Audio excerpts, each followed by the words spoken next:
everyone, this is Pico Entertainment and we are back again, and here now we have another video for you, and we're going to talk about the Acolyte series being cancelled after its first season and where it leaves the current Disney Star Wars era as a franchise going forward.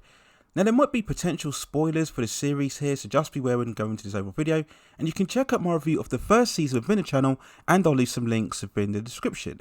So we'll then focus on the news that broke early on Wednesday the 20th of August 2024, that indeed the latest Star Wars live action series would not be continuing past its first season. The 8-episode series, created by Leslie Headland, focused on the High Republic era within Star Wars, 100 years or so before the original trilogy, where the Jedi were at the height of their power and influence. Revolving around twin sisters Osha and May, it told a story of them wanting to be recruited into the Jedi Order, and throughout the story we had various secrets and reveals that certainly bring into question the overall status and integrity of the Jedi Order.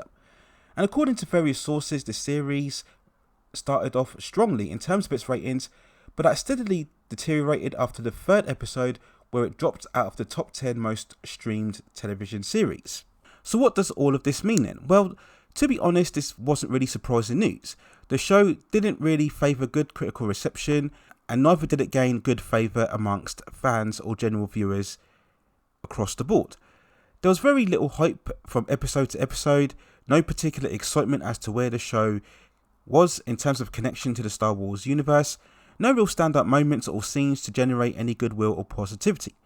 And like it or not, the Star Wars franchise now, in terms of its perception, is constantly surrounded by negativity. Whether people have lost faith or interest, whether people purposefully hate watch it for clicks and views, it seems that any new content released around the franchise is already fighting an uphill battle to be accepted, or at least get a fair appraisal or review even before it's released.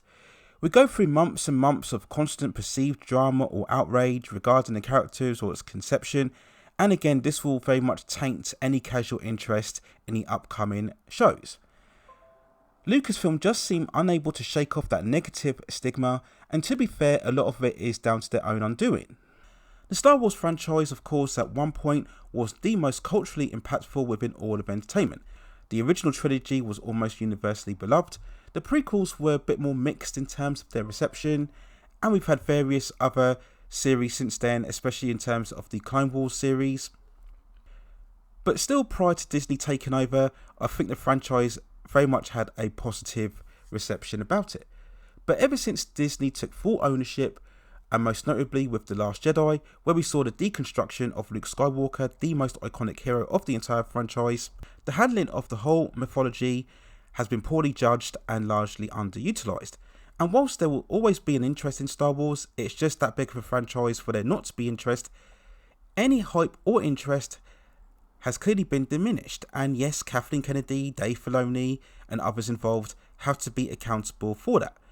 No longer does the Star Wars label instantly bring success. We're just so far on a way removed from that particular point. And yes, whilst there is an intent online to dump on anything that is Star Wars related, I mentioned already the addiction to outrage and drama and hate for clicks and views, we also have to realise that The Acolyte simply was a bad show. Whether it was a lacking story, bland underdeveloped characters, an 8-episode series that really felt stretched out for the sake of content purposes, I truly believe that the overall story could have been completed in about 3 or 4 episodes. And like so many of the Star Wars live action series that have come before it, this just felt like a prequel series that was unnecessary. And at the end of the day, you can't be expected to be rewarded for bad content. As we've seen with Star Wars and more recently with some of the Marvel content, fans will not just blindly tune in for anything, anytime, especially with multiple options and other streaming formats. So of course, if your show is bad, then don't expect people to keep watching.